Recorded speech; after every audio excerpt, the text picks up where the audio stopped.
डाँडा गाउन्या coho coho गैरी गाउन्या लछु, डाँडा गाउन्या कोहो कोहो गैरी गाउन्या लछु, इन्द्र दुखी कालो बादल मान्छे दुखी मछु, अछामका लेख बझाङका धुरा आरु फुलेली फुलेली, अछामका लेख बझाङका धुरा झम्का गुलेली। नेपाल टेलिभिजनको राष्ट्रिय प्रसारणको कार्यक्रम चौतारीमा सम्पूर्ण आदरणीय दर्शकहरू, यहाँहरू सबैलाई हामी हार्दिक नमन गर्न चाहन्छौँ, हार्दिक स्वागत गर्न चाहन्छौँ। हामी विविध स्रष्टाहरूसँग, सोनाम धन्य स्रष्टाहरूसँग संवाद गर्ने गर्दछौँ कार्यक्रम चौतारीमा। आज यसै सिलसिलामा हामीले एकजना कवि जसले कविता नै जिन्दगी हो भनेर आफूलाई परिभाषित गर्नुभएको छ, कमल राज केसी, अछामबाट, 7 नम्बर प्रदेशको अछामका बारेमा केही कुरा गर्नै बाँकी छ। हामी यो कुरा पनि गर्नेछौँ। सबैभन्दा पहिले कवि कमलराज केसीलाई कार्यक्रम चौतारीमा म हार्दिक स्वागत गर्न चाहन्छु। नमस्ते। नमस्कार दाजु। कमलराज केसी, हजुर। अछाम र एउटा राम्रो कवि, हजुर। यो 3टा त्रिवेणी सँगसँगै गइराखेको छ। हजुर। कस्तो लाग्छ यहाँलाई? ठिकै छ दाजु। अब यो कविता पनि अहिले आएर प्यासन जस्तो कविता कर्ममा लागिरहँदा लागिएको छ। राम्रै लाग्छ। साथीहरू हुनुहुन्छ, एउटा सर्कल छ हाम्रो। यो कविता कर्म नै अहिले एउटा जीवनको एउटा भोगाइको क्रममा मनमा उब्जिने भावनाहरू अभिव्यक्त गर्ने एउटा माध्यम बनेको छ। अभिव्यक्त गर्ने एउटा माध्यम। सानै उमेरदेखि कवितामा संलग्न हुनुभएको हो? म कविता रचनामा आइए पढ्दाखेरि एसएलसी पास गरेर अछामबाट काठमाडौँ आइयो। आरआर क्याम्पसमा पढेँ मैले। आइएदेखि एमएसम्म मैले अङ्ग्रेजी साहित्यमा एमए गरेको हो। आरआर क्याम्पसमा एउटा साहित्यिक माहौल थियो, साथीहरू थिए थुप्रो। त्यही माहौलमा अगाडि बढ्दै गर्दा नजानिदो पारामा कवि भइएछ, गजलकार भइएछ जस्तो लाग्छ। गीतहरू त्यो बेला कुन गुरुले नेपाली साहित्य अथवा अङ्ग्रेजी साहित्य फरक विधा पर्यो पढाउनुहुन्थ्यो, याद छ? मलाई नेपाली पढाउने म्याम चाहिँ प्रोफेसर डाक्टर गार्गी शर्मा, मलाई लाग्छ अहिले पनि हुनुहुन्छ होला आरआर क्याम्पसमा। गार्गी शर्मा। अनि अङ्ग्रेजीका पनि थुप्रो सरहरू हुनुहुन्छ अहिले पनि। प्रोफेसर डाक्टर ऋषिकेश उपाध्याय, आनन्द शर्मा लगायतका थुप्रो सरहरू हुनुहुन्छ। ऋषिकेश उपाध्याय, आनन्द शर्मा लगायतका सरहरू साहित्यमा राम्रो दखलता प्राप्त गरेका व्यक्तित्व गुरु। रुद्र पौडेल सर हुनुहुन्थ्यो। रुद्र पौडेलले पनि पढाउनु भयो? हजुर हजुर। मलाई एमएमा चाहिँ उहाँले अङ्ग्रेजी पढाउनु भएको। अहिले त उहाँले पिएचडी गरिसक्नु भयो। अहिले त उहाँ डाक्टर रुद्र पौडेल, डाक्टर हेमनाथ पौडेलको भाइ डाक्टर हेमनाथ पौडेलले पनि पढाउनु भयो। उहाँकोमा खै के कारणले मेरो सिफ्ट, उहाँको सिफ्टमा चाहिँ मेरो परेन। हजुर। अरू सरहरूसँग। अब हामी कविताका कुरा गरौँ। आदरणीय दर्शकहरू, एउटा निवेदन गरौँ, जानकारी पनि गरौँ कि नेपाल प्रज्ञा प्रतिष्ठानले प्रत्येक वर्ष अषाढ 9 गतेको दिनलाई कविता महोत्सवको दिनका रूपमा मनाउने गर्दछ भव्यताका साथ।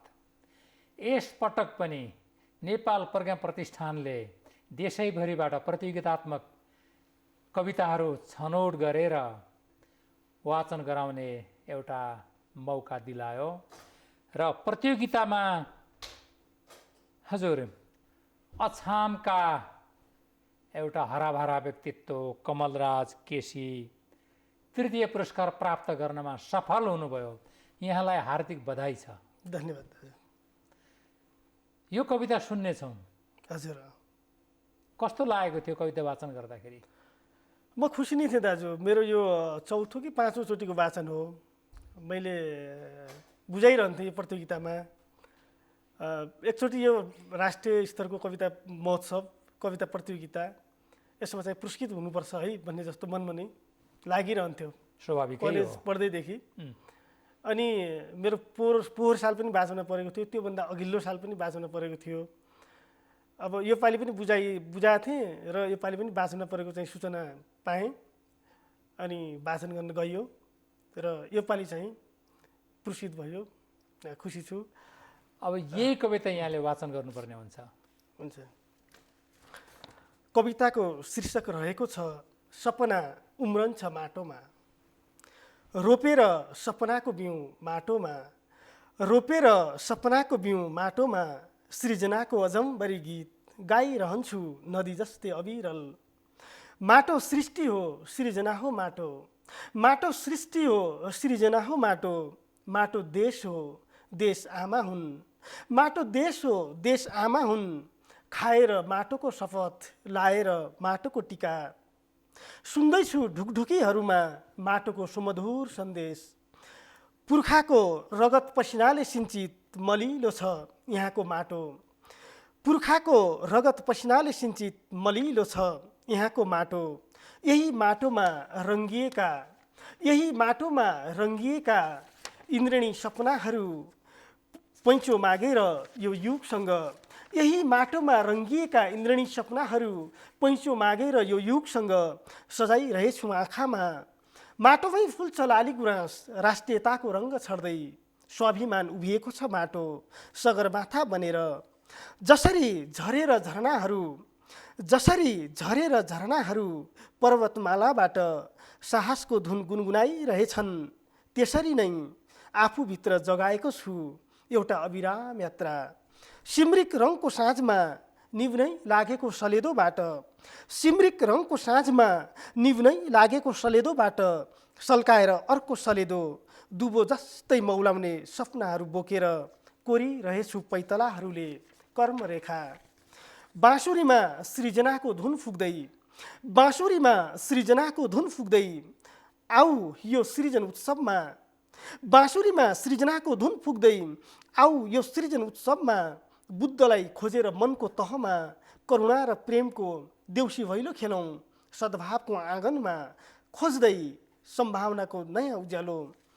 सुकुमारी पहाडका कन्दराहरूबाट, सुकुमारी पहाडका कन्दराहरूबाट चियाएर यतिखेर म मेरो देशको मानचित्र नियालिरहेछु, यतिखेर म मेरो देशको मानचित्र नियालिरहेछु र पढिरहेछु नानीहरूका आँखाबाट माटोमा फुलेका समृद्ध सपनाहरू, माटोमा फुलेका समृद्ध सपनाहरू। धन्यवाद। धेरै मिठो। माटो आमा हुन्। हजुर, माटो आमा हुन्। माटो माटो आमा देश हो, देश आमा हुन्। हो, यही माटोमा लाली गुराँस उम्रिन्छ। हजुर, राष्ट्रियताको रङ्ग छर्दै। अनि आफू पुरस्कृत भएको कुरा घरमा आमालाई सुनाउनु भयो, बुवालाई सुनाउनु भयो? सबैभन्दा पहिले मैले दाइलाई सुनाएँ, त्यसपछि सबैभन्दा पहिले बुवालाई सुनाउन खोजिरहेको थिएँ, कन्ट्याक्ट हुन सकेन। त्यसपछि दाइलाई सुनाएँ। दाइको शुभ नाम? मेरो ठुलो दाइ तारामान धामी। उहाँ सामाजिक एउटा अभियन्ताको रूपमा परिचित हुनुहुन्छ। अनि लायन्स क्लबमा रहेर अहिले चाहिँ समाजसेवाका विभिन्न कार्यक्रमहरू गरिरहनुहुन्छ। उहाँलाई धन्यवाद। अनि आमालाई सुनाउनु भयो कि? आमालाई पनि सुनाएँ, बुवालाई सुनाएँ, आमालाई सुनाएँ। अनि त्यसपछि आमाले के भन्नुभयो? आमा ए लाटा ठिकरी तैँले निकोरी नाम राखी लाटा भन्नुभयो? एकदम एकदम। बुबा पनि अति खुसी हुनुभयो, आमा पनि खुसी हुनुभयो। कि कतै फोनैमा रुनु त भएन आमा खुसीले? होइन, उहाँ त्यस्तो रोएको जस्तो त लागेन। त अब सन्तानको खुसीमा मलाई लाग्छ हर्षका आँसुहरू मनमा नै पक्कै झरे होलान् आँगनीमा। त्यसमा शङ्कै छैन। अछामको मङ्गलसेनमा यहाँको जन्म भयो? हजुर सर। कति सालमा? म 2041 मङ्सिर 20 गते। अछामलाई कविको रूपमा हेर्नुपर्दा कविताको दृष्टिमा, कविको आँखामा त्यो रमणीय भूमिलाई कस्तो लाग्छ? अछाम आफैमा एउटा सुन्दर कविता जस्तो लाग्छ दाजु मलाई होइन। एउटा अछाम आफैमा एउटा कविता, आफैमा एउटा सुन्दर एउटा कविता हो। कविता। आदरणीय दर्शकहरू, एउटा गीत छ, त्यो गीत कहिल्यै पनि हराउँदैन। हजुर। डोटी राम्रो डडेलधुरा, त्यसपछि अछाम राम्रो साफे, मान्छे राम्रो मन मिल्याको, पन्छी राम्रो राम्रो डाँफ्या, डाँफ्या, मलाई पनि उडाइ लैजा हिम चुलीका डाँफ्या, मलाई पनि उडाइ लैजा हिम चुलीका डाँफ्या। अछाम आदरणीय दर्शकहरू, नेपाल यस्तो भूगोलमा रहेको स्वर्गतुल्य भूमि हो जहाँ जाउँ वर्णन गरिसाध्य छैन। तपाईँ रामेछापमा जानुहोस्, सिन्धुलीमा जानुहोस्, गण्डकी अञ्चलका सेरोफेरोमा जानुहोस्, धवलागिरी अञ्चलको सेरोफेरोमा जानुहोस्, कोशी र मेची अञ्चलको सेरोफेरोमा पुग्नुहोस्, अथवा सेती र महाकाली अञ्चलका हराभरा भूमिहरूमा पुग्नुहोस्, कर्णाली अञ्चलका कुना कन्दरा र गुफाहरूमा घुम्नुहोस्। स्वर्ग छ। हाम्रा ऋषि मुनिहरूले हामीलाई दिएको उपहार यही नै हो, स्वर्गको टुक्रा हो। हाम्री आमा नेपाल आमा जहिले पनि हाम्रो हित गरिरहन्छन्। अछाममा कुनै बेला 75वटा गाउँ विकास समिति थिए, हो कि होइन? हजुर। एउटा सिङ्गो नेपाल जस्तो के? हजुर। 75 गाविस, अब यता 75 जिल्ला। लोकसेवामा को तयारी गर्नेहरूलाई सम्झन सजिलो। सजिलो। हजुर। अनि अछामका युवाहरूलाई कमलराज केसी, जो आफै एउटा राम्रो कवि हुनुहुन्छ, अहिले पुरस्कृत हुनुभयो, तृतीय पुरस्कार प्राप्त गर्नुभयो, यो सबै युवाहरूको लागि त एउटा मार्गको प्रशस्ति पनि भयो नि त। के भन्नुहुन्छ ती युवाहरूलाई? थुप्रो साथीहरू हुनुहुन्छ साहित्यतिर लागिरहनु भएको छ, गजल लेख्नुहुन्छ, कविता, उपन्यास, कथाहरू, निबन्धहरू। उहाँहरूलाई अब हुन त हरेक मानिसको आफ्नो बाटो हुन्छ, हरेक मानिस आफ्नो एउटा विचार, एउटा चाहिँ बाटोमा अगाडि बढिरहेको हुन्छ। तर पनि म उहाँहरूलाई अब यो पुरस्कारकै सन्दर्भमा लिएर भन्नुपर्दा, यो पुरस्कार पाउने कुरा चाहिँ सबैको एउटा चाहना होइन। कतिपय साथीहरू के गर्छन् भने एक दुईचोटि बुझाए अनि पुरस्कृत भएन म दिन्न भन्ने टाइपको हुन्छ। अनि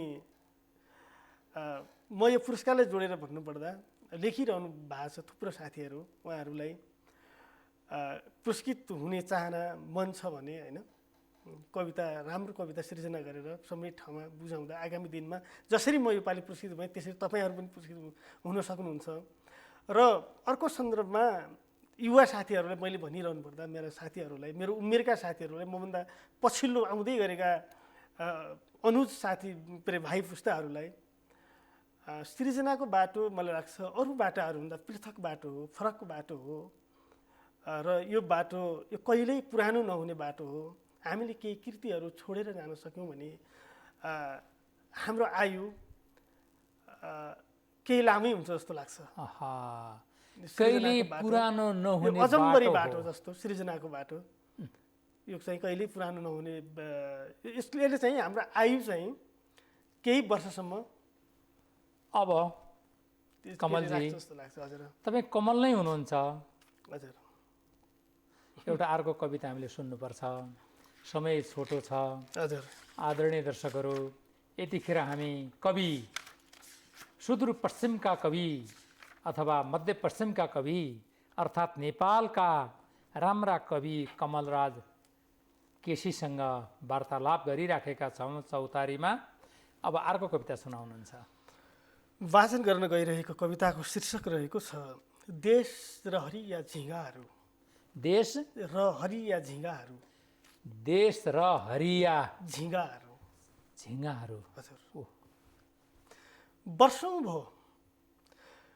वर्षौँ भो तिक्खर गनाइरहेछ राज्य सत्ताको व्यवहारी सेलास। वर्षौँ भो तिक्खर गनाइरहेछ राज्य सत्ताको बेबारिसे लास र वरिपरि भुनभुनाइरहेछन् हरिया झिँगाहरू। पूर्व सामन्त शासकद्वारा निर्मित प्राचीन दरबारको ऐयासी खोपीभित्र सर्वाङ्ग उत्तानो पल्टिरहेछ सत्ताको लास र त्यही लासलाई सम्भोग गरिरहेछन् वर्षौँदेखि हरिया झिँगाहरू। उहिल्यै हो विज्ञानका पाइतालाहरूले चन्द्र धरातल चुमेको, उहिल्यै हो विज्ञानका पाइतालाहरूले चन्द्र धरातल चुमेको। आज पनि दिनानुदिन केही न केही नौलो आविष्कार भइरहेछ विज्ञानको दुनियाँमा। तर हाम्रा लागि भने यी नाथे झिँगाहरू सम्मुख उभिएका छन् चुनौतीको पहाड बनेर।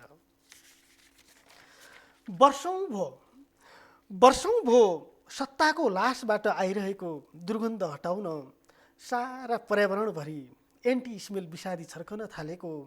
वर्षौँ भो यिनै झिँगाहरू मार्न काला हिट, लाल हिट र बेगनको प्रयोग थालेको। अझै पनि केही सिप लागेन हाम्रो। न त दुर्गन्ध नै हटाउन सकियो, न त झिँगाहरूको आयु नै घटाउन सकियो। झिँगाहरू त झन्झन बलिया र शक्तिशाली भएर पो आउन थाले। झिँगाहरू त झन्झन बलिया र शक्तिशाली भएर पो आउन थाले र फैलिन थाले बिस्तारै सिंहदरबारदेखि बालुवाटारसम्म, सङ्घदेखि प्रदेशसम्म, राजधानीदेखि कर्णालीसम्म, सहरदेखि गाउँसम्म। अचेल जताततै बिगबिगी छ उही हरिया झिँगाहरूको।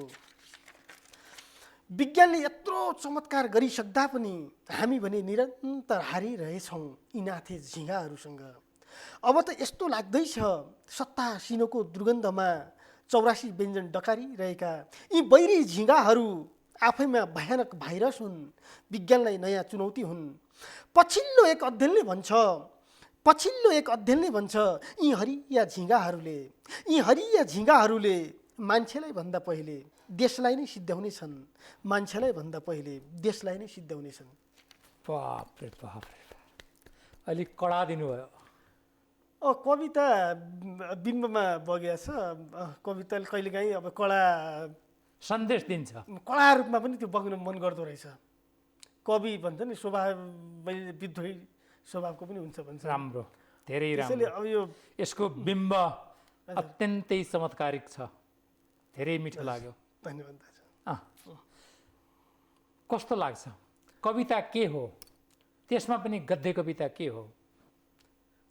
मलाई त कविता उज्यालो हो जस्तो लाग्छ, कविता सत्य हो जस्तो लाग्छ। अब हुन त कविताको भयो, जीवनको भयो, यी कुराहरू कुनै एउटा परिभाषामाले परिभाषित गर्न सकिने विषयहरू होइनन्। जस्तो जीवन के हो भन्ने सन्दर्भमा व्यक्तिपिच्छे फरक फरक धारणाहरू आउन सक्छन्, आउँछन्। त्यस्तै कविता पनि के हो भन्ने सन्दर्भमा मलाई लाग्छ विश्वमा यसको कुनै एउटा परिभाषा, सर्वमान्य परिभाषा छ जस्तो लाग्दैन। त्यसैले यो अन्तर्मनको एउटा भावना जुन कला सँगसँगै जोडिएर अभिव्यक्त भइरहेको पाउँछौँ हामी। धन्यवाद। हैन? अब सुदूरपश्चिमको कुरा गर्नु पर्दाखेरि हिमालदेखि मालसम्म धेरै विविधता ओगटेको छ। हजुर। त्यहाँ देउडा गीतहरू छन्, न्याउला गीतहरू छन्, ठाडी भाकाहरू छन्, कविताहरू छन्, गजलहरू छन्, देवालयहरू छन्, सँगसँगै अग्ला हिम श्रृङ्खलाहरू छन्। रामा रोशन जस्ता, खप्तड जस्ता, आज सुरमा ताल जस्ता, मालिका भगवती जस्ता शक्तिपीठहरू छन्। एउटा कविको नजरमा यी सबै कुराहरू कस्तो लाग्छ यहाँलाई छोटकरीमा भन्नुपर्दा?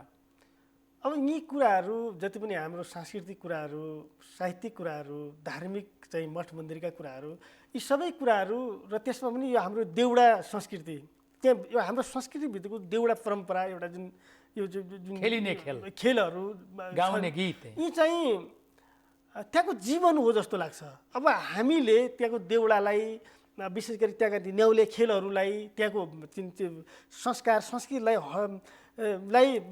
बाहेक गर्ने हो भने मलाई लाग्छ हाम्रो जीवनको खासै अर्थ छ जस्तो लाग्दैन।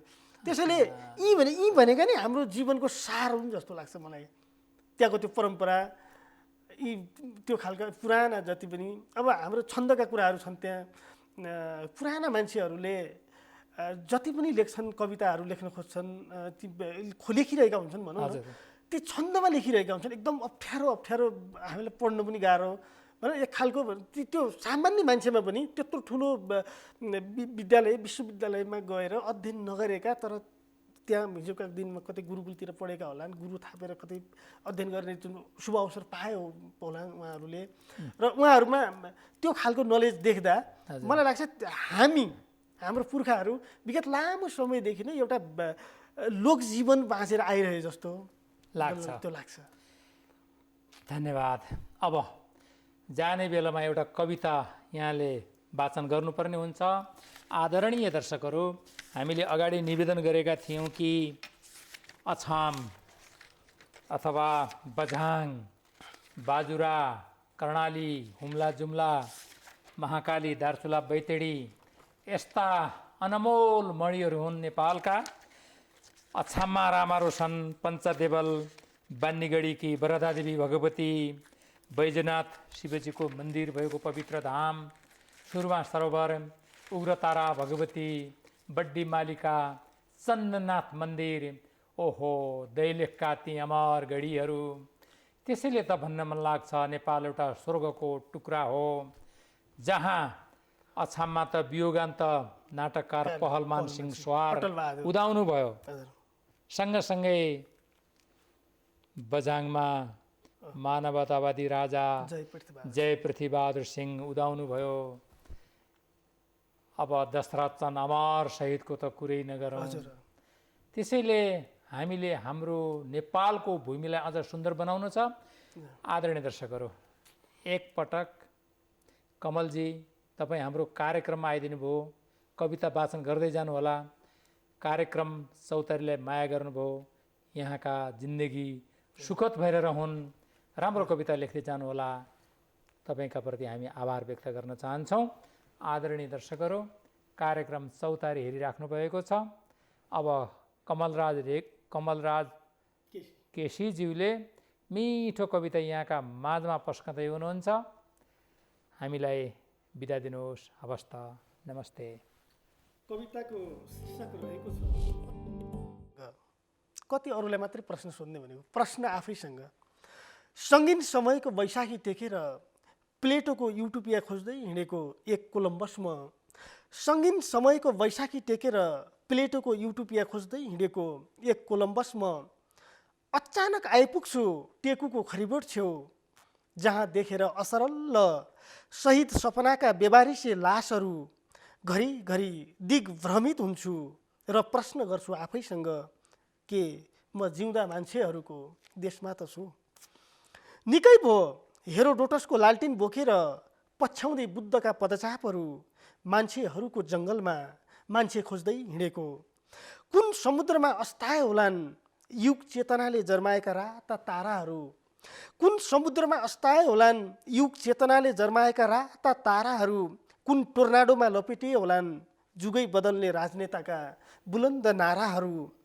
बेथितिले गिर खेलिरहेको यो क्रूर समय घोडाको टाप मुनतिर, बेथितिले गिर खेलिरहेको यो क्रूर समय घोडाको टाप मुनतिर, छेत विच्छेद आमाको छातीमाथि आयातित मालाले पुरिएको मेरो महान शासक।